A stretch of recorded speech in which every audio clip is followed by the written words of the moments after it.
Bonjour à tous, j'espère que vous allez bien. Bienvenue à vous sur ma chaîne YouTube.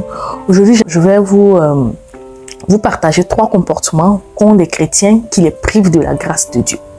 Vous savez, Dieu nous aime. Il nous aime d'un amour tellement inconditionnel qu'il a donné son Fils unique afin que quiconque croit en lui soit sauvé. Et ça, c'est pas le moyen de la grâce, parce qu'à la base, aucun d'entre nous ne méritait d'être appelé fils de Dieu.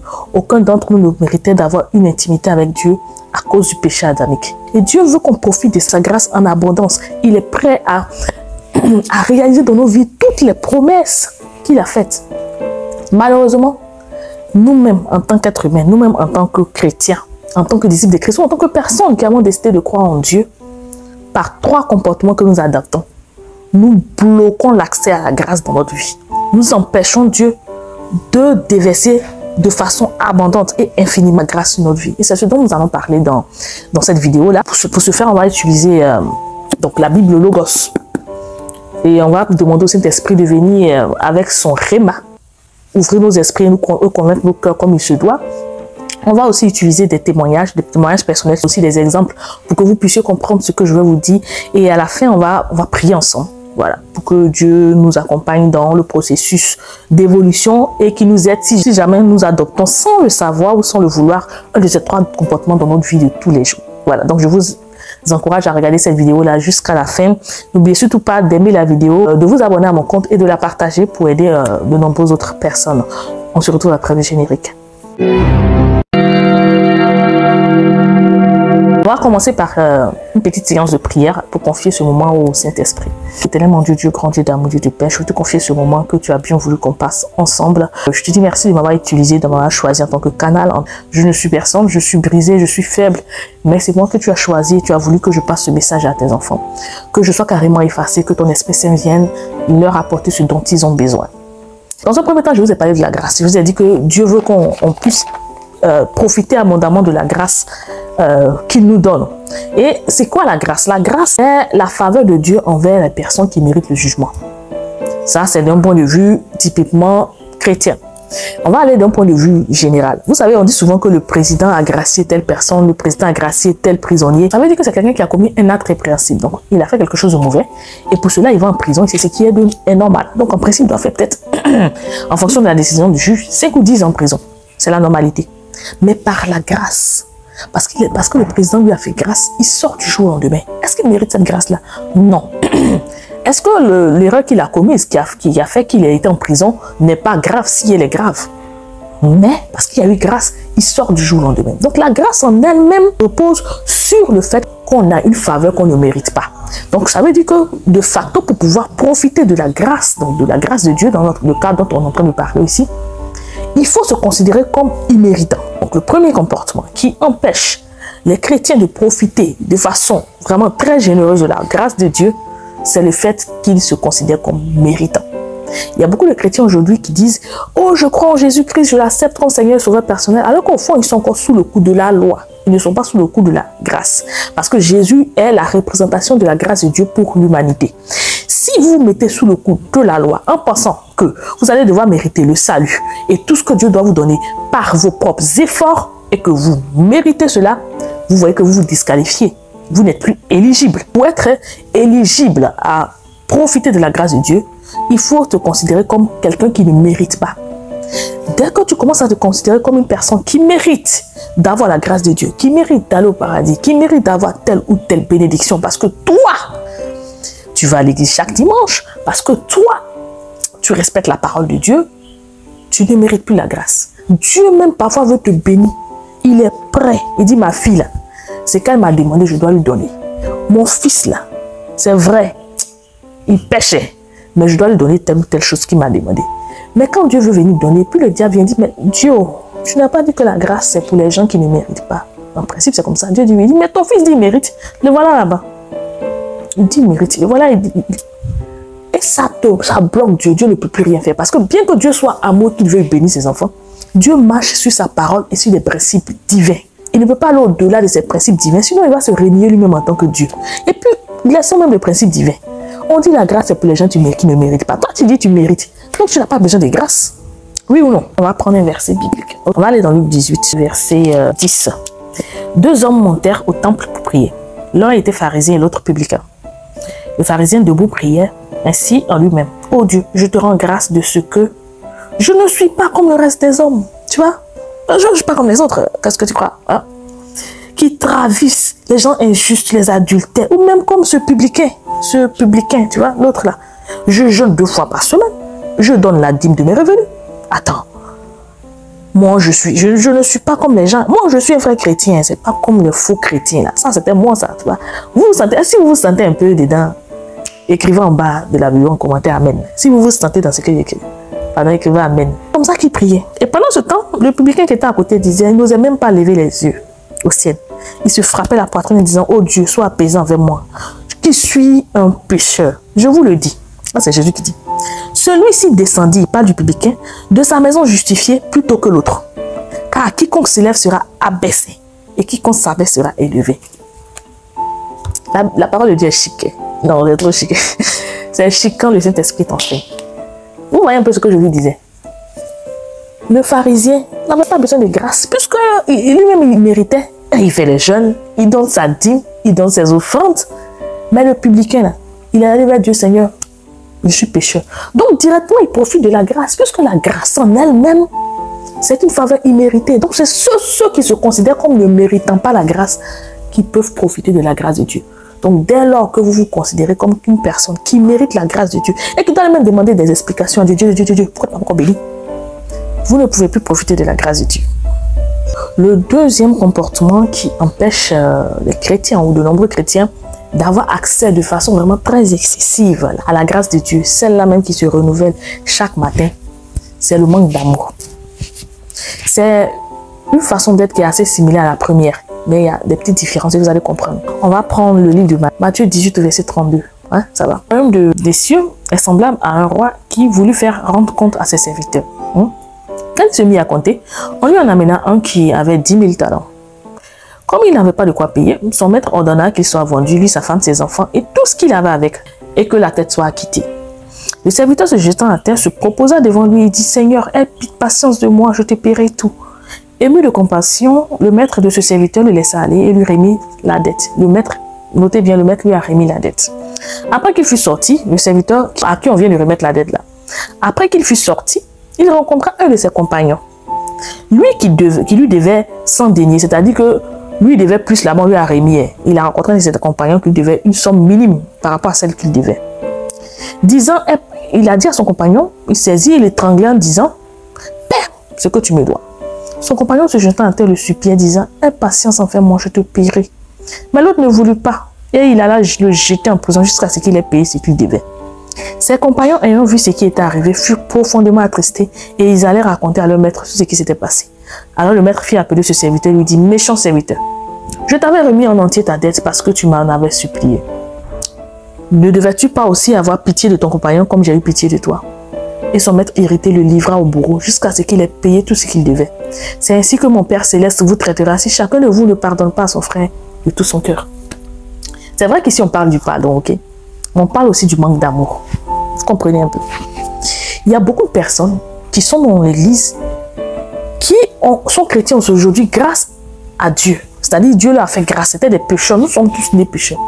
Mais eux aujourd'hui, parce qu'ils sont chrétiens, ils pensent qu'ils valent mieux que les autres. Oh, celle-là, c'est une pécheresse. Oh, celle-là, c'est une coquelée. Oh, celle-là, c'est... Récemment, il y a un transsexuel qui est mort. Et puis, après, actuellement, il y a un autre qui est dans un état critique à cause des changements physiques dus aux opérations chirurgicales, à la chirurgie esthétique, bien sûr. Et les gens m'ont mis, j'ai vu en commentaire certains qui étaient contents. C'est bien, c'est l'année. Dieu est déchaîné sur les homosexuels. Cette année, ils vont voir. C'est bien ce qu'il a fait. C'est une abomination. Dieu vous crée homme. Vous voulez devenir femme. N'importe quoi, les gens étaient tellement heureux. J'ai regardé et puis j'ai dit, oh, pitié. Si je comprends bien, vous êtes pécheurs au même titre que ces personnes-là. Mais Dieu vous a pardonné. Il vous a remis vos péchés. Par sa grâce, il a donné son fils. Vous l'avez accepté. Et puis aujourd'hui, vous êtes mes enfants. Mais vous trouvez que Dieu ne peut pas remettre les péchés d'un homosexuel. Vous trouvez que Dieu ne peut pas remettre les péchés d'un transsexuel. Parce que pour vous, il a plus péché que vous, quoi. Genre, vous méritez mieux que lui. La même parole de Dieu, Dieu dit, j'aime le pécheur, je hais le péché. Donc, ce n'est pas parce que vous aimez un homosexuel ou bien vous avez compassion pour un transgenre que ça veut dire que vous aimez ce qu'il fait. Vous n'êtes pas obligé d'apprécier leur mode de vie. Ça, c'est clair. Mais de là à penser qu'ils méritent la mort, eh Seigneur, parce que selon vous, ils sont en abomination. C'est dangereux ça. Vous méprisez la grâce. Parce que justement, parce qu'ils sont ce qu'ils sont là, ils sont éligibles pour la grâce de Dieu. Mais vous méprisez la grâce. Parce que vous dites qu'ils ne méritent pas la grâce. Vous êtes qui? Toi, tu me regardes, tu es qui? Vous pensez que toi, tu mérites plus la grâce de quelqu'un d'autre. Tu n'es pas prêt à pardonner aux autres. Mais toi, tu veux que Dieu te pardonne. Tu n'es pas prêt à accepter les imperfections des autres. Mais toi, tu veux que Dieu accepte les imperfections. Je vais vous partager un petit témoignage, vous allez comprendre. Peut-être 2 petits témoignages. Moi, là-bas, je n'aime pas trop les communautés religieuses parce qu'il y a trop d'hypocrisie, trop de... Bref.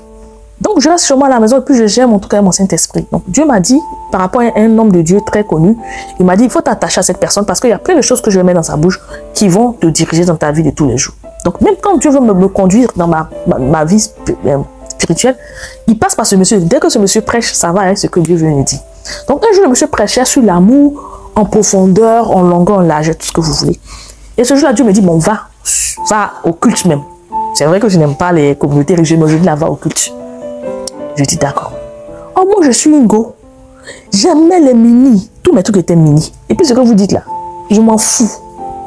Donc, je vais dans ma garde-robe, je cherche les vêtements que je dois porter. Tout est mini. Il dit, hé, il n'y a pas de vêtements pour aller à l'église, Seigneur. Donc, je trouve une robe style chinoise. Vous savez que les robes style chinois là, les 2 côtés sont ouverts. Donc, je vais faire coudre. Et ça me dépasse même le genou, il n'y a pas de souci. Ce que je n'ai pas pris en compte, c'est que comme la robe a été faite d'une certaine façon, le monsieur, il a mal cousu les côtés. Donc, moi, je vais à l'église le dimanche. Et arrivé là, je m'assois pour attendre le 2e culte. Quand je m'assois, je vois que la robe monte un peu. Mais ça ne monte pas, on ne voit pas mes cuisses de ouf, mais ça monte un peu. Il dit, la robe la monte. Qu'est-ce que je fais? Je vais à la maison, je reste. Il dit, bon, je vais rester, je suis venu pour ça. Dieu m'a demandé de venir, je viens, je reste. Et arrive le moment où on doit rentrer dans la salle. Et on fait le rang, on rentre. Il y a une dame très gentille du service d'accueil qui vient qui me dit, ah madame, votre robe est un peu coûtée. Donc, on va chercher une écharpe. Il dit, tant mieux. Moi, en fait, je n'ai pas de souci. Moi, je sais que la robe est un souci. Donc, il n'y a pas de souci. Donc, j'étais même un peu gênée. Pendant qu'on avance, il y a une autre qui vient, madame, votre robe est un peu coûtée, vous ne pourrez pas vous asseoir devant. Il dit, il n'y a pas de souci. Que je m'assois devant, c'est pourquoi. Moi, Dieu m'a dit, viens, je viens pour écouter quelque chose. Je reste là. J'ai parti, vous voulez, mettez-moi sur une paillasse là-bas. Du moment où j'ai accès au message, c'est le plus important. Dieu m'a dit, viens, c'est pourquoi. Et là, on avance, on avance. Je rentre dans la salle, il n'y a toujours pas d'écharpe, donc j'attends. Et puis après, je vais m'asseoir. Je vois les jeunes dames en train de discuter. Il y a une, c'est elle qui est Cassius Clay, John Cena. Elle se lève, elle vient dans mon oreille.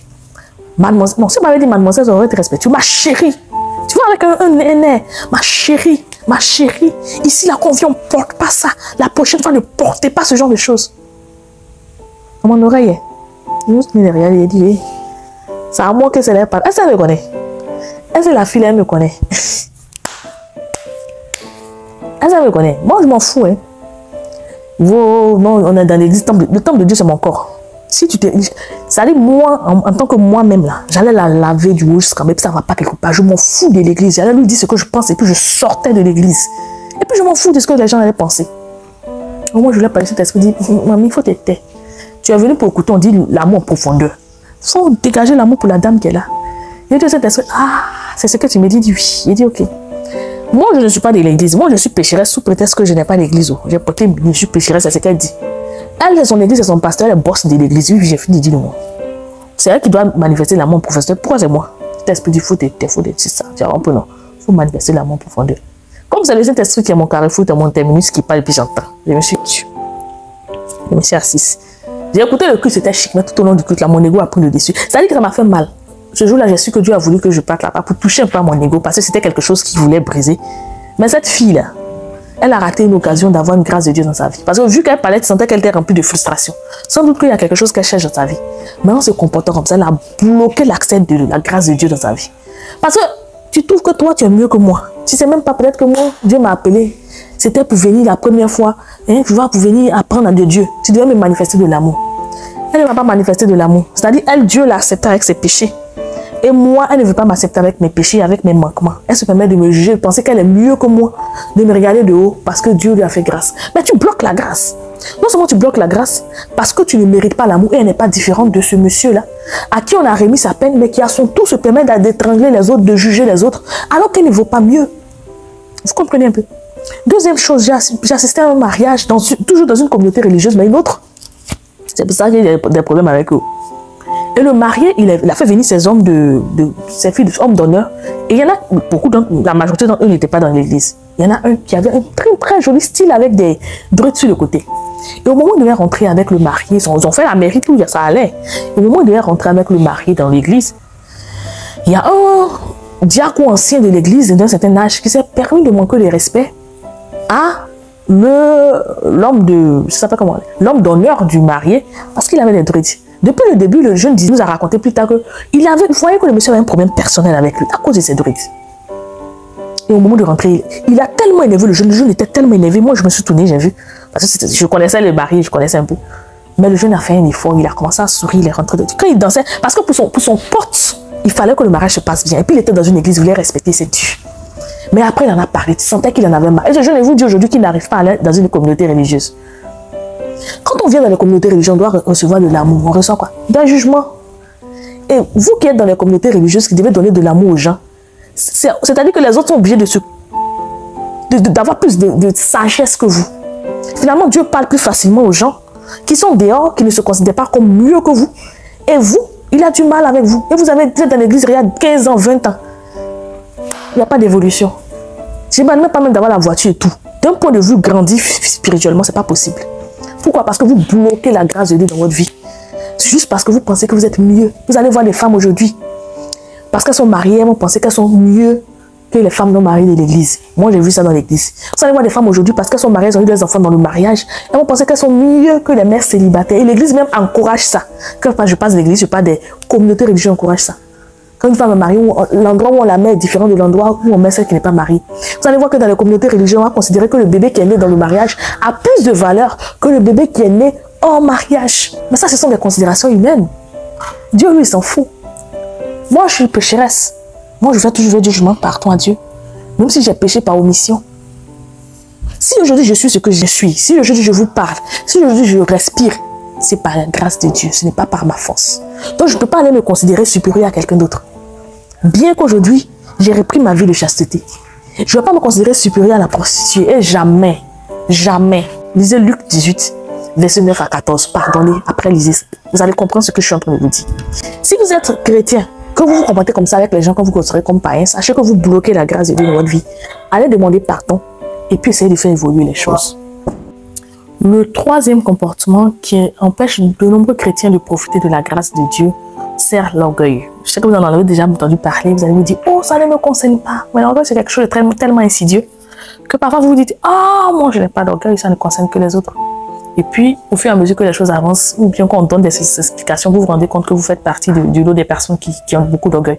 En fait, l'orgueil, c'est penser que tout ce que vous arrivez à faire aujourd'hui, là, c'est-à-dire tout ce qui vous réussit, c'est par votre propre force. C'est ne pas savoir rendre à Dieu ce que vous devez lui rendre. On vous parle souvent d'actions de grâce. Et les actions de grâce, ce n'est pas seulement prendre 1 million, 10 millions, aller déposer à l'église. L'action de grâce, c'est d'abord une disposition du cœur. Où dans ton cœur, tu reconnais que ce que tu es là, c'est Dieu. Sans Dieu, tu ne peux pas. Mais si c'est juste prendre de l'argent, aller déposer dans une compagnie à l'église, pensant que c'est ça qui va faire que Dieu va te bénir encore plus, parce que c'est comme si tu le payais pour qu'il te bénisse, genre c'est un marabout. Ça, c'est pas de l'action de grâce. C'est de l'orgueil. Chaque fois que tu penses que ce que tu arrives à faire là, c'est pas ta propre force, déjà tu n'es plus éligible pour la grâce. Je vais vous expliquer pourquoi. On va prendre la parole de Dieu dans le 2 Corinthiens 12, le verset 7. Ok? 2 Corinthiens 12, le verset 7. Je me glorifierai, le verset 7 est bon. Si on commence un peu plus tôt pour que vous puissiez comprendre. Après, vous pouvez prendre tout le chapitre 12, le lire pour mieux comprendre. Ok? Parce que moi, j'aime bien faire ça. Si je voulais me glorifier, je ne serais pas un insensé, car je dirais la vérité. Mais je m'en abstiens afin que personne n'ait à mon sujet une opinion supérieure à ce qu'il voit en moi ou qu'il en entend de moi. Et pour que je ne sois pas enflé d'orgueil, à cause de l'excellence de ces révélations, il m'a été mis une écharpe dans la chair. Ce n'est pas forcément la maladie. Moi, je pense que ce sont des oppressions sataniques, mais bref, c'est seulement mon avis. Dans la chair, et un ange de Satan pour me souffleter et m'empêcher de m'enorgueillir. 3 fois, j'ai prié le Seigneur de l'éloigner de moi et il m'a dit, ma grâce te suffit car ma puissance s'accomplit dans la faiblesse. Vous pensez que Dieu n'aurait pas pu libérer Paul de cette écharpe-là? Mais Dieu fait exprès. Il fait exprès. Il remarque que toutes les personnes qui doivent avoir un grand impact sur les autres dans l'agenda divin, ils ont toujours les chartes. Vous savez pourquoi? Dans leur chair, c'est pour leur rappeler que c'est Dieu qui peut tout. Et cette charte-là, ils n'arrivent pas à s'en débarrasser. Pour s'en débarrasser, il faut toujours qu'ils aient recours à la grâce de Dieu. C'est pour ça que Dieu a dit à Paul, ma grâce te suffit, sinon Dieu peut, attendre quelques secondes, demander à ces esprits-là de laisser Paul. Hein? À l'ange de Satan là, de laisser Paul. Il peut le faire. Et Paul a prié 3 fois pour cela. 3 fois, Dieu lui a dit, ma grâce te suffit. Dieu fait exprès. Parfois, il laisse une échade, une faiblesse dans ta vie pour te montrer que c'est lui. Surtout quand tu atteins des sommets vraiment très hauts ou que tu dois atteindre des sommets très hauts, il fait exprès. Parce qu'il doit te montrer que c'est lui. S'il enlève les chartes, il y a de fortes chances que tu tombes dans l'orgueil. Et qu'avec toute la gloire que tu reçois, toutes les appréciations que tu reçois, tu te dises, eh bien, c'est pas ma propre force que j'arrive à faire ça. Or, le problème, c'est que dès que tu tombes sous le coup de l'orgueil, tu es disqualifié. Tu n'es plus éligible pour avoir accès à la grâce de Dieu. Or, si tu n'as plus accès à la grâce de Dieu, tu ne pourras plus accomplir ce pourquoi il t'a mis sur terre. Donc, on est tous perdants. Donc, le royaume de Dieu est perdant. Vous comprenez? C'est pas que Dieu veut faire du mal à Paul. Mais Dieu sait. Il dit, mon fils, l'orgueil te disqualifie. L'orgueil te disqualifie. L'orgueil te disqualifie. Toute personne qui va se lever sera abaissée. Toute personne qui va s'abaisser sera élevée. C'est pas que Dieu dit ça pour nous punir, mais c'est un principe divin. Si tu penses que toi, tu es trop, que toi, tu peux faire, que c'est toi ce qui fait, tôt ou tard, tu vas venir par t'abaisser parce que ça va bloquer l'accès à la grâce de Dieu sur ta tête. Et là où tu arrives à faire un millième de fois des choses avec la grâce de Dieu, petit à petit, la grâce de Dieu va descendre et tu vas te retrouver à faire une fois, une seule fois, 2 fois, 3 fois. Tu vois, avec plus d'efforts, quoi. Parce que la grâce de Dieu, a été interrompue. Par quoi? Par ton orgueil. Tant que tu es orgueilleux, tant que tu penses que c'est par toi que tout peut se faire, Dieu ne peut pas déverser sa grâce en abondance sur toi. C'est pas parce qu'il est méchant. Hein. Parfois, il veut. Mais ton orgueil met un mur entre vous deux. C'est pour ça qu'on dit Dieu résiste aux orgueilleux. Ok? L'un des péchés les plus graves, le péché même qui a éloigné Satan de Dieu, c'est l'orgueil. C'est pour ça qu'il faut faire très attention. Donc je vais récapituler, ok? Les 3 caractères qui empêchent les chrétiens d'avoir accès à la grâce infinie de Dieu, et on a la grâce à compte-goutte, c'est d'abord le fait de penser qu'on est méritant, en 1. En 2, le fait de manquer d'amour et de penser que les autres ne méritent pas la grâce de Dieu. Et en 3, c'est l'orgueil. Voilà les 3. Voilà les 3. Donc, de grâce, si vous vous reconnaissez dans un de ces schémas-là, allez plier genoux, demander pardon à Dieu. Ok? Personne n'est parfait. On fait tous des erreurs. Mais si Dieu a tenu à ce que vous le sachiez et que vous vous rendiez compte que c'est ce qui bloquait la grâce dans votre vie, demandez pardon et demandez surtout à Dieu la force de ne plus tomber dans ce genre de piège du diable là. Parce que c'est bien le diable qui vous fait tomber dans ce genre de piège là. Ok? C'est le même qui va dire à Dieu quand il veut vous bénir ou bien faire quelque chose. Regardez, là, elle ne mérite pas la grâce parce qu'elle méprise la grâce, parce qu'elle est orgueilleuse, parce qu'elle pense qu'elle mérite. Donc ce qu'on va faire, on va terminer par une prière. Et puis à la maison aussi, vous pourrez continuer la prière. Éternel mon Dieu, Seigneur, Dieu grand, Dieu d'amour, Dieu du Père, Dieu de miséricorde, nous voulons te dire merci pour ce moment vital qu'on a passé ensemble. Seigneur, je te demande s'il te plaît d'accompagner chaque personne qui a regardé cette vidéo et que tu puisses convaincre son cœur et que tu puisses lui pardonner si elle se retrouve dans les 3 chemins. Éternel mon Dieu, permets à tes enfants de pouvoir s'humilier devant toi et de reconnaître leurs péchés, mais surtout de se confier totalement en toi, de lâcher prise. Seigneur, aide-les à sortir de ces 3 situations-là qui les empêchent de profiter de ta grâce et qui peuvent même les empêcher de te rencontrer un jour dans ton royaume. Seigneur, je t'en supplie, Papa. Tu aimes tes enfants et tu veux qu'ils soient proches de toi. Alors emmène chacun de tes enfants qui regarde aujourd'hui cette vidéo et qui a besoin de toi à bâtir une relation sérieuse avec toi. Développe en lui les fruits de l'esprit, mais surtout le fruit de l'humilité. Que l'honneur, la puissance et la gloire te reviennent. Donne-moi aussi toujours la force, Seigneur, de toujours m'examiner à la lumière de ta parole, afin que s'il y a un de ces 3 comportements dans ma vie, je puisse la rejeter, que je puisse bâtir une relation solide et de confiance avec toi et faire la même chose avec tous mes frères qui me regardent. Que l'on ait la puissance et la gloire qui reviennent. Merci Seigneur. Amen. Merci aussi à vous d'avoir regardé cette vidéo-là. J'espère qu'elle vous a vraiment aidé. Je vais vous donner rendez-vous pour une prochaine vidéo. C'est sûr que Dieu vous garde. Ciao.